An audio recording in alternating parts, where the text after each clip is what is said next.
நம்ம என்ன பார்க்க போகிறோம் அப்படின்னு சொல்லி பார்த்தீங்கன்னா பொதுத்தமிழ். பொதுத்தமிழில் ஏற்கனவே நம்ம வந்து தமிழ் அறிஞர்கள்ன்ற தலைப்பின் கீழே உவே சுவாமிநாத ஐயரை பற்றி பார்த்தோம். அதன் தொடர்ச்சியாக வந்து இன்றைக்கி யாரை பற்றி பார்க்க போகிறோம்னா அறிஞர் அண்ணா அவர்களை பற்றி பார்க்க போகிறோம். நீங்கள் இந்த வீடியோவில் வந்து பார்த்தீங்கன்னா கிட்டத்தட்ட ஒரு 40 கொஷின்ஸ் கிட்ட பார்ப்போம். இது வந்து பார்த்தீங்கன்னா ஒரு 35 கொஷின் பேப்பர்லேருந்து அனலைஸ் பண்ணி எடுத்தது.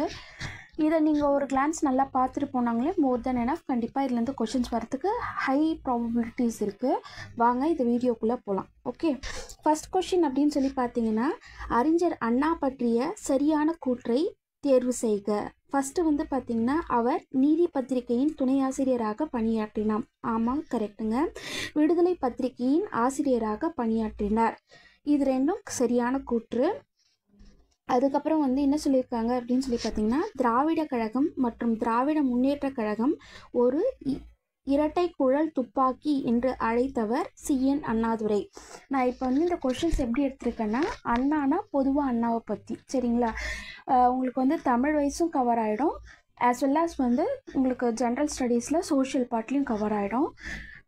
இது வந்து நீங்கள் ஒரு கிளான்ஸ் பார்த்தீங்கன்னா டெஃபினட்டாக யூஸ்ஃபுல்லாக இருக்கும். அதுக்கப்புறம் வந்து சப்ஸ்கிரைப் பண்ண மறந்துடாதீங்க. தேர்ட் கொஷின் வந்து பார்த்தீங்கன்னா கொடுமுடி கோகிலம் என்ற பட்டத்தை KP சுந்தராம்பாளுக்கு வழங்கியவர் யார்? கொடுமுடி கோகிலம் அப்படின்றத பட்டத்தை KB சுந்தராம்பாளுக்கு கொடுத்தவர் வந்து யாருன்னா அறிஞர் அண்ணா. அதுக்கப்புறம் அறிஞர் அண்ணாவின் கவிதைகள் தமிழ் பீடம் என்னும் இதழில் வெளியிடப்பட்ட ஆண்டு எது அப்படின்னு கேட்டாங்கன்னா 2005ஆம் ஆண்டு தமிழ் பீடம் அப்படின்ற இதழில் வெளியிடப்பட்டிருக்கு அறிஞர் அண்ணாவோட கவிதைகள். நிலமடந்தை உழைத்து பெறு, உரிய நேரத்தில் பெறு, முயற்சி செய்து பெறு என்று ஆணையிடுவதாக கூறியவர் யார்? அண்ணா. அதுக்கப்புறம் திரையுலகின் அகத்தியர் என்று சிறப்பு பெயர் பெற்றவர் அறிஞர் அண்ணா. திரையுலக அகத்தியர் யாருன்னு கேட்டாங்கன்னா அறிஞர் அண்ணா அவர்கள். பாருங்க, இந்த கொஸ்டின் திரும்பி ரிப்பீட் ஆயிருக்கு. நிலமடந்தை தம் மக்களுக்கு வளமளிக்கும் முன்பு விளையாட்டு காட்டுவாள் வேண்டி உழைத்து பெறு, உரிய நேரத்தில் பெறு, முயற்சி செய்து பெறு என்று அன்பு ஆணையிடுகிறார் என எழுதியவர் யாருன்னா அறிஞர் அண்ணா. அண்ணாவோட படைப்பு எது இல்லை அப்படின்னு சொல்லி கேட்குறாங்க. வேலைக்காரின்றது வந்து அறிஞர் அண்ணாவோட படைப்பு தான். ஓரிரைவும் அவரோட படைப்பு தான். செவ்வாழை அப்படின்றது நூலும் அவரோட படைப்பு தான். குறட்டை ஒளி மட்டும் அவரோட படைப்பு கிடையாதுங்க. அதுக்கப்புறம் பொருந்தாத இணையை கண்டறிக அப்படின்னு சொல்கிறாங்க. தனித்தமிழ் அப்படின்ற வார்த்தைக்கு உரியவர் வந்து பார்த்திங்கன்னா மறைமலை அடிகளார். பேச்சுக்கலை அப்படின்னா பேச்சுக்கலைன்னு வந்தாலே அறிஞர் அண்ணா தான். எதனால பேச்சுக்கலை அறிஞர் அண்ணான்னு சொல்கிறாங்கன்னா அவர் வந்து ஒரு மேடை பேச்சில் தமிழை பேசுகிறப்ப நார்மலாக பேசாமல் உருவகம், உருமேயம், ஊமத்தை எல்லாத்தையும் வந்து ரொம்ப அழகாக கையாண்டு பேசுறதுல ரொம்ப சிறந்தவர் அறிஞர் அண்ணா அவர்கள். புரட்சிக்கவி பாரதிதாசன். அதுக்கப்புறம் வந்து தமிழ் நாடகத்துக்கு ஒரு பெனட் ஷா என்று பாராட்டப்பட்டவர் அறிஞர் அண்ணா. அறிஞர் அண்ணா வந்து என்ன சொல்கிறாங்க, தமிழ் நாடக கலைக்கு ஒரு பெனட் ஷா அப்படின்னு சொல்லியிருக்காங்க. ரோமாபுரி ராணிகள் என்ற நூலை வெளியிட்டவர் அறிஞர் அண்ணா. அதுக்கப்புறம் வந்து பார்த்திங்கன்னா புத்தகமும் நூல்களும் கொடுத்துருக்காங்க. தத்துவ தரிசனம் அப்படின்ற புக்கை யார் எழுதினாங்க அப்படின்னா வள்ளிக்கண்ணன் எழுதியிருக்காங்க. பிடி சாம்பல் அப்படின்றது வந்து அண்ணா. அதாவது வந்து இந்த புக்கோட மைய கருத்துன்னா முடிவில் பிடி சாம்பலே அப்படின்ற மாதிரி இருக்கும்.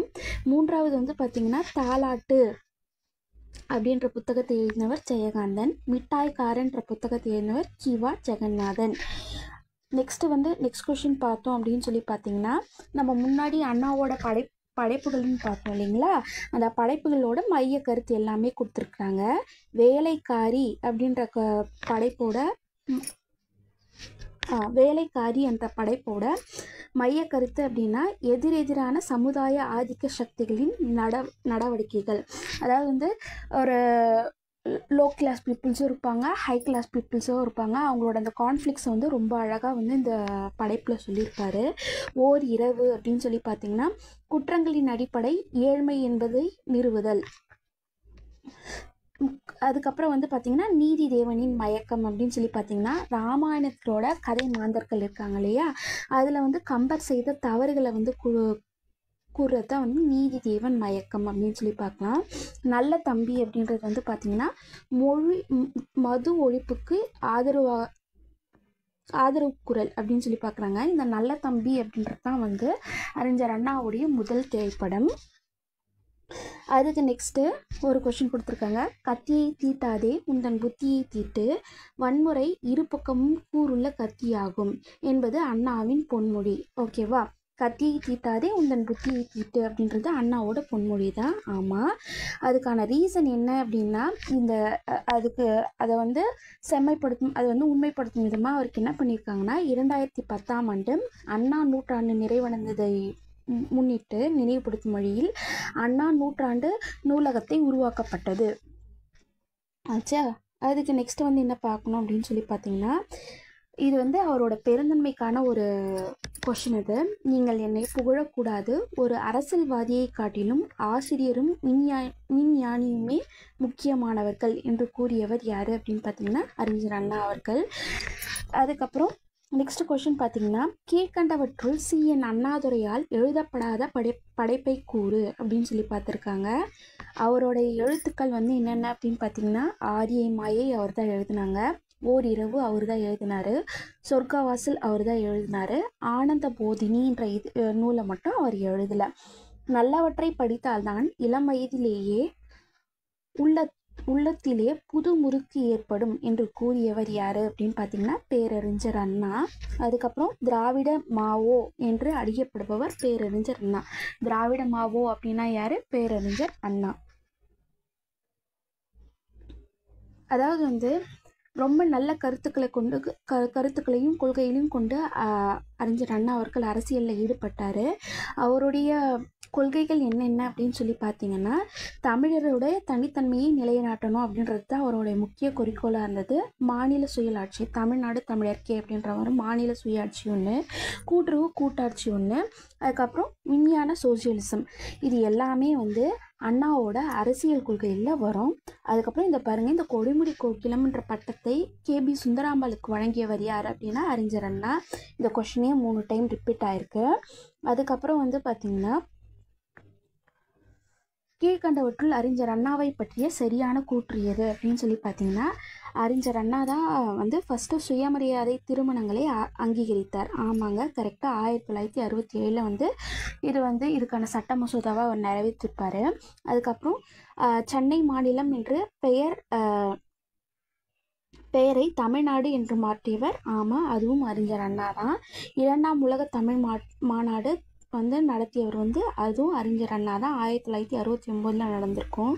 மெரினா கடற்கரையில் இவரது ஆட்சியில் தான் கண்ணகி அம்மையாருக்கு சிலை நிறுவப்பட்டது. இதுவும் சரி. இதில் அனைத்து கூற்றுக்களும் சரி.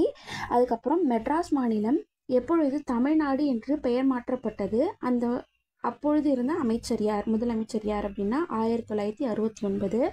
அவரோட ஆட்சி காலம் பார்த்திங்கன்னா ரொம்ப ஷார்ட் டியூரேஷன் தான்ப்பா. 1967 1969 வரைக்கும் தான் அவர் ஆட்சியை புரிஞ்சிருப்பார். அதுக்கப்புறம் பார்த்திங்கன்னா, கீழே கொடுக்கப்பட்டவர்களில் யார் 1968 சுயமரியாதை திருமண பாதுகாப்பு சட்டத்தை அறிமுகப்படுத்தியவர்? பேரறிஞர் அண்ணா. நெக்ஸ்ட் பார்த்திங்கன்னா, இந்த கொஸ்டின் எப்படி கேட்டிருக்காங்க பாருங்க. 1967 இந்து திருமணங்கள் சட்ட திருத்த மசோதாவை அறிமுகப்படுத்தியவர் யார் அப்படின்னா அறிஞர் அண்ணா. இதாவது அந்த அமெண்ட்மெண்ட் பாஸ் பண்ணணும்னு சொன்ன இயர் 1967, பாஸ் ஆன வருஷம் 1968. அதாவது அது ஆக்ட் நடைமுறைக்கு 1968. ஆனால் அது டிஸ்கஷனுக்கு எடுத்துகிட்டு வந்தது, அமெண்ட்மெண்ட் டிஸ்கஷன் எடுத்துகிட்டு வந்தது 1967. சரிங்களா? அறிஞர் அண்ணாவுக்கு பல்கலைக்கழகம், எந்த பல்கலைக்கழகம் முனைவர் பட்டத்தை கொடுத்தது அப்படின்னு சொல்லி பார்த்தீங்கன்னா அண்ணாமலை பல்கலைக்கழகம். அண்ணாவுக்கு அண்ணாமலை பல்கலைக்கழகம் தான் அறிஞர் அப்படின்ற பட்டத்தை கொடுத்துனாங்க. 2வது உலக தமிழ் மாநாடு நடைபெற்ற போது தமிழ்நாட்டின் முதலமைச்சராக இருந்தவர் யார்? CN அண்ணாதுரை. அதுக்கு நெக்ஸ்ட் பார்த்தீங்கன்னா, CN அண்ணாதுரை முதல் மந்திரியாக அதிகாரத்தில் பொறுப்பேற்ற ஆண்டு 1967. அதாவது படியரசி திட்டம் அப்படின்ட்டு யார் காலத்தில் கொண்டு வரப்பட்டது அப்படின்னா CN அண்ணாதுரை அவர்கள் காலத்தில் தான் கொண்டு வரப்பட்டது. அண்ணாதுரை செயல்படுத்தப்பட்ட ஆர்வமாக இருந்த முதல் யோசனை ₹1 3 கிலோ அரிசி வழங்குவது. ₹1 எவ்வளோ? 3 கிலோ அரிசி வழங்குறது தான் ஃபஸ்ட்டு அறிஞர் அண்ணாவோட ஐடியாவாக இருந்தது. அதுக்கப்புறம் 1 கிலோ ₹1 சொன்னாங்க. இப்போ நமக்கு காசு இல்லாமல் கொடுத்துட்ருக்காங்க, விலையில்லா அரிசி அப்படின்னு சொல்லி கொடுத்துட்ருக்காங்க. தமிழ்நாட்டில் காங்கிரஸ் கட்சியை சாராத முதலமைச்சர் யார் அப்படின்னு சொல்லி பார்த்தீங்கன்னா அதுவும் நம்ம அண்ணாதுரை ஐயா அவர்கள் தான் காங்கிரஸ் கட்சி சாராதவர். நீதி கட்சியின் அண்ணாதுரை எப்பொழுது சேர்ந்தார் அப்படின்னு சொல்லி பார்த்தீங்கன்னா 1930. அதாவது 1930 ஒரு கல்யாணம் ஆயிருக்கும். அதுக்கப்புறம் வந்து பச்சையப்பா கல்லூரியில் வேலை செஞ்சுட்டு இருந்திருப்பார். அதுக்கப்புறம் 1935 வந்து அவர் வந்து கட்சியில் சேர்ந்திருப்பார். சரிங்களா? நடராஜன் அண்ணாதுரையை அறிஞர் அண்ணா என்று அழைத்தவர் யார்? பாரதிதாசன் ஐயா அவர்கள். வாழ்க்கையின் அடிப்படை தேவைக்கு அடுத்த இடம் புத்தக சாலைக்கு தரப்பட வேண்டும் என்று வலியுறுத்தியவர் யார்? அறிஞர் அண்ணா. அதாவது வந்து அவரோட யோசனை பாருங்கள், கத்தியை தீட்டாத புத்தியை தீட்டு அப்படின்ட்டு ஒன்று. அதுக்கப்புறம் வந்து வாழ்க்கையில் உணவு, உடை, நீருக்கு அப்புறம் நெக்ஸ்ட்டு யாருக்கு கொடுக்கணும், இம்பார்ட்டன்ஸ் கொடுக்கணும் அப்படின்னு சொல்லி பார்த்தீங்கன்னா புத்தக சாலைக்கு தரணும் அப்படின்றது வந்து ரொம்ப அழகாக சொல்லியிருக்காங்க. சட்டம் ஒரு இருட்டறை, அதில் வழக்கறிஞரின் வாதம் ஒரு விளக்கு என கூறியவர் அறிஞர் அண்ணா அவர்கள். பேரறிஞர் அண்ணாவின் விருப்பமான இலக்கியம் எது அப்படின்னு சொல்லி பார்த்தீங்கன்னா உங்களுக்கு கலிங்கத்து பரணி அப்படின்னு சொல்லி வரும். இவற்றில் எது அறிஞர் அண்ணாவின் கூற்று அப்படின்னா பாட்டாளி ஓய்வு பெறுவது சமூக நீதியில் ஒன்று. அதாவது வந்து பாடுபடுவோனான பாட்டாளி வந்து கண்டிப்பாக வந்து ரெஸ்ட் எடுக்கணும். அவங்களுக்கு வந்து அந்த ரெஸ்ட்டுன்றது வந்து அவங்கள சோஷியல் ஜஸ்டிஸில் ஒன்று அப்படின்னு சொல்லி சொன்னவர் யார் அப்படின்னு பார்த்தீங்கன்னா அறிஞர் அண்ணா. திராவிட நாடு என்ற வார இதழை வெளியிட்டவர் அறிஞர் அண்ணா அவர்கள். திராவிட நாடுன்னு வந்தால் யாருன்னா அறிஞர் அண்ணா அவர்கள்னுட்டு வந்துடணும் உங்களுக்கு. நெக்ஸ்ட்டு வந்து நாட்குறிப்பு ஒரு செய்தி, அதனுடைய ஆசிரியர் யார் அந்த செய்தியை நமக்கு சொன்னாங்க அப்படின்றத பற்றி இந்த மேட்சிட் வந்து சொல்கிறாங்க. நாட்குறிப்பு ஒரு இலக்கியமாகவும் ஆவணமாகவும் மதிக்கப்பெறுகிறது. இது வந்து யார் எழுதியிருப்பாங்கன்னா ஆனந்தரங்கர். இது வந்து நம்மளோட தமிழ் புக்கில் சிக்ஸ்த்து ஸ்டாண்டர்டில் 3rd லெசனில் வரும் உங்களுக்கு. பல சிக்கலான தமிழ்நாட்டு பிரச்சனைகளை எழுதியுள்ளார் அப்படின்னா அறிஞர் அண்ணா அவர்கள். உண்மையில் சுயசரிதை எழுதுவதல்ல என் நோக்கம், சத்திய சோதனைகள் பலவற்றின் கதையை கூற விரும்புகிறேன். சத்திய சோதனை வந்தாலே காந்தி ஐயா அவர்கள். நீ யாருடனும் தமிழிலேயே பேசு, உலகத்தார் எல்லாம் அவரவர் தாய்மொழியில்தான் பேசுகிறார் என்று கூறியவர் மு.வா அவர்கள்.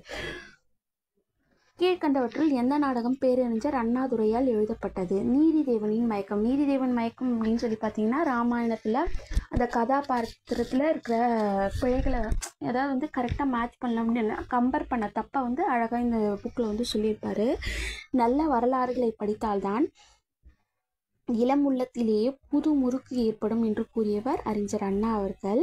நெக்ஸ்ட்டு வந்து பார்த்திங்கன்னா ஒவ்வொரு வருஷமும் 12th படிக்கிற பசங்க பொது தேர்வில் நல்ல மார்க் எடுக்கிறாங்க அப்படின்னு சொல்லி பார்த்தீங்கன்னா அவங்களுக்கு வந்து தமிழ்நாட்டில் உள்ள தொழில்முறை கல்லூரிகளில் பயிலும் பிசி, எம்பிசி, டிஎன்சி மாணவ மாணவியருக்கு வழங்கப்படும் விருது யார் பேரில் கொடுக்குறாங்க அப்படின்னா பேரறிஞர் அண்ணா நினைவு விருது அப்படின்னு தான் சொல்லி கொடுக்குறாங்க. நெக்ஸ்ட் கொஷின் பார்த்திங்கன்னா பொங்கல் புது நாளில் நமக்கு ஒரு மகிழ்வு, நாட்டுக்கு ஒரு பொலிவு வந்து சேர்ந்து விடத்தான் செய்கிறது. பொங்கல் நாளில் வந்து நமக்கு ஒரு சந்தோஷம் கிடைக்கும், நாட்டுக்கும் ஒரு பொலிவு கிடைக்கும்னு சொன்னது இருந்து யார் அப்படின்னு சொல்லி பார்த்தீங்கன்னா அறிஞர் அண்ணா. காலத்தின் விளைவு, ஆராய்ச்சியின் அறிகுறி, புரட்சி பொறி, உண்மையை உணர்விக்கும் உன்னத நூல் என்று பேரறிஞர் அண்ணாவால் குறிப்பிட்டப்படும் நூல் வந்து பார்த்திங்கன்னா ராவண காவியம். ராவண காவியம் அப்படின்னு சொல்லி பார்த்தீங்கன்னா 3 விஷயம் ஞாபகம் வச்சுக்கணும். காலத்தின் விளைவு, ஆராய்ச்சியின் அறிகுறி, புரட்சி பொறி. ஓகேங்களா? இப்போ இந்த கொஷின் நம்ம ஏற்கனவே பார்த்தோம். பொங்கற் புது நாளின் மாண்பினை எந்த இதழ் மூலம் அண்ணா விளக்கினார் அப்படின்னு சொல்லி பார்த்தோம். பொங்கற் புது நாளில் அந்த ஹாப்பினஸ் வந்து சொன்னது அண்ணா தான். அது எந்த இதழ் மூலம் விளக்கினார் அப்படின்னு சொல்லி பார்த்தீங்கன்னா காஞ்சி. அவ்வளோதான் ஃப்ரெண்ட்ஸ். இன்றைக்கி வந்து பார்த்திங்கன்னா அறிஞர் அண்ணாவை பற்றிய கம்ப்ளீட் கொஷின் பேப்பர் செட்ஸ் பார்த்துட்டோம். இது வந்து உங்களுக்கு மோர் தென் என்னஃபாக இருக்கும். நீங்கள் வந்து இது ஒரு 2 டைம் 3 டைம் ரிப்பீட்டேஷனாக கேட்டிங்கன்னா எக்ஸாம்ஸ்க்கு ரொம்ப யூஸ்ஃபுல்லாக இருக்கும். தேங்க்யூ ஃபார் வாட்சிங்.